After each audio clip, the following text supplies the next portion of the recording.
So I'm looking at the New England Patriots. And the New England Patriots are a dynasty which I think a lot of people are enjoying the fact that they're bad this year. They're just not a good football team. They're not a talented football team. And because of it, there are people that are saying the dynasty is dead, it's over, and it won't ever come back. Right? And I'm thinking about dynasties in sports and what happened to these and how it happened. And then I was thinking, is there a way in which the dynasty returns? Okay. What are your rules for a dynasty? Byron, do you have a rule for a dynasty? Or Ryan Music, do you have a rule for a dynasty? Because I have my own kind of set of rules. But what are your rules for a dynasty, Dan Byer? Consistency with those within the organization or team, meaning that it's got to be either one coach, a group of players, and multiple championships over an extended period of time. Okay. What about you, Ryan Music? Yeah, I would mostly agree with Dan. I would say in order to be a dynasty, you probably have to win 2, likely 3 championships. Do you have to win back-to-back?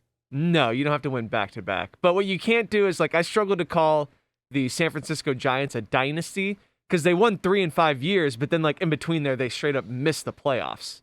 So it's kind of hard to be considered a dynasty when you go from winning to not even being in contention anymore. Yeah, I would say, well, it's hard because they won 3.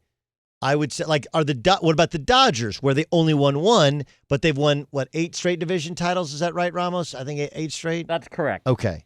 Are they more of a dynasty to you?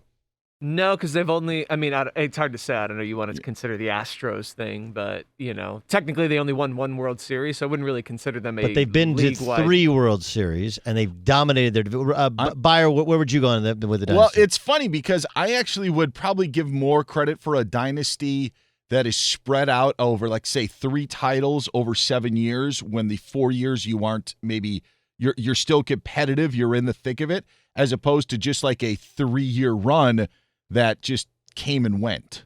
The consistency of greatness to me over a 5-year or more span is what I would consider. Okay, 5-year or more. So do the Giants get under that? Right, they're right. They're right there. Yeah, I would probably say no, because I don't think that they weren't in those 2 seasons that they didn't make it. Do they even make the postseason during those? No, times? He said no. Yeah. No, and Ryan's right. Sorry, I missed that part. Sorry, okay, Spurs the dynasty, didn't win back to back, did win all those titles. Yes. Okay, I agree with you. Lakers in the 80s, a dynasty, 4 NBA titles. Yes, agree with you. Chicago Bulls, a dynasty. I think all of us agree. They're always nodding their head. I'm trying to think of, in football, the only dynasty would be the Patriots. I can't think of the Niners would be the other dynasty. That's actually what I was going to say. As well. Niners a dynasty. But we Cowboys, when they won 3 Super Bowls, a dynasty. It's very close, but I would consider more of what San Francisco did as the dynasty. Okay. Yeah. Okay. I would even put Washington with Joe Gibbs in. Well, you won 3 Super Bowls, 3 different quarterbacks. Yeah, that whole stretch, because Washington was never awful, I think, during that time either. But okay. I think the Warriors dynasty will I think they got a great shot of it returning. And I also think the Patriots have a great shot at returning. I bring up Behind the Music because that's what this reminds me of. There's a gentleman named Bob Pittman. I don't know if you guys know, he's actually our boss. When you do the pyramid, or you do the who's at the top, he's at the top of iHeartMedia. Okay? And iHeart is a gigantic media company, FM radio stations, obviously concerts, which right now you can't have, award shows, and we're a premier networks. We're a piece of the iHeart family. Bob Pittman is the very top.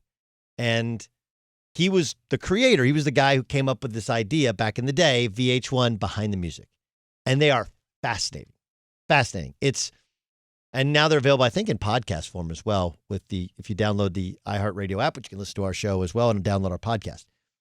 And the behind the musics are all the same, and then the last part is all different. Whether you're trying to either get the band back together or reform yourself, it's like the Beach Boys still tour. They're not the same Beach Boys, but they're the Beach Boys. I look at the Patriots. This is what Bill Belichick said earlier today when he was asked about the team's recent draft picks. The most important thing to me is winning games, and I'm not going to apologize for our record over the last 20 years. I've seen a lot worse.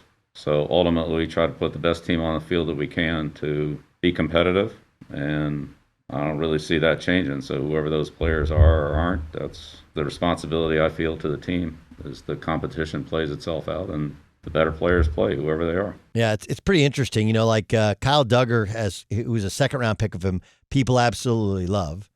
And I think part of, part of what they've been able to do is they got I think the guard they have is Michael Onwenu, this kid from Michigan who's playing a ton for them. And you go back to previous drafts, and everybody points out that N'Keal Harry was bad last year as a rookie, and you see how many rookie wide receivers are having a big impact this year. Harry's been better this year, but it's like we don't give them any credit. Isaiah Wynn was a tackle they took at the 23rd spot, and he's been outstanding. They've drafted well in their interior lines. No team can sustain the number. First of all, they had 8 opt-outs. We have no idea what the Patriots would look like if they didn't have those opt-outs. They had in the conversation of the best defense in the league last year. Right? They struggled with Lamar Jackson with that style, but outside of that, the defense kept them in games. It was the offense and the skill position players. And they drafted well in the line, 2 of the last 3 years. And yes, they would be better if they had, quite honestly, they would be better if they had Tom Brady. I think, I don't think anybody would argue otherwise. But they're right there. They're going to have, I think, the 3rd most cap space in the upcoming offseason. My guess would be not only will they have their first high draft pick, it's not just that they didn't draft high in the first round. Right? Go back and look. And I know they've traded out of first-round picks, but people want to say, N'Keal Harry, he was the 32nd pick of the draft. Would you rather have DK Metcalf? Sure. Absolutely.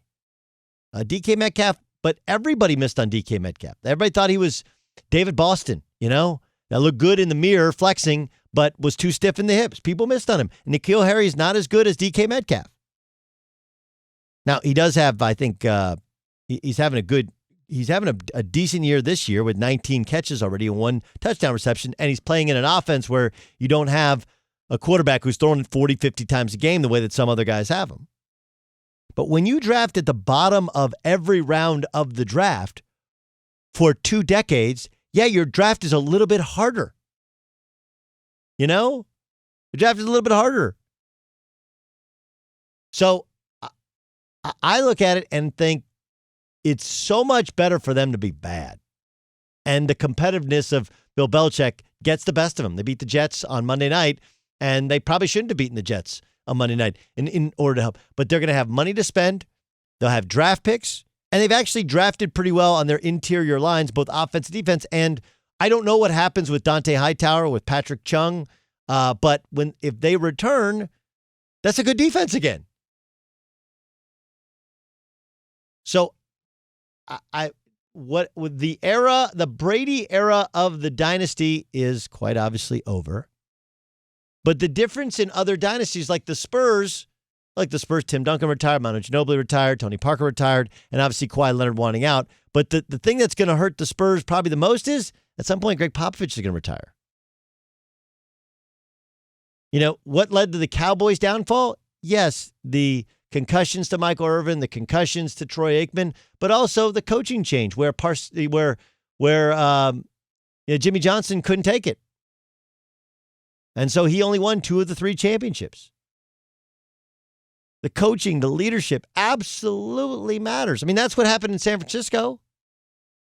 George Seifert was a really good coach, brilliant guy. He was not Bill Walsh, who's widely considered, along with Bill Parcells, those are the two greatest coaches before Bill Belichick in the history of modern football.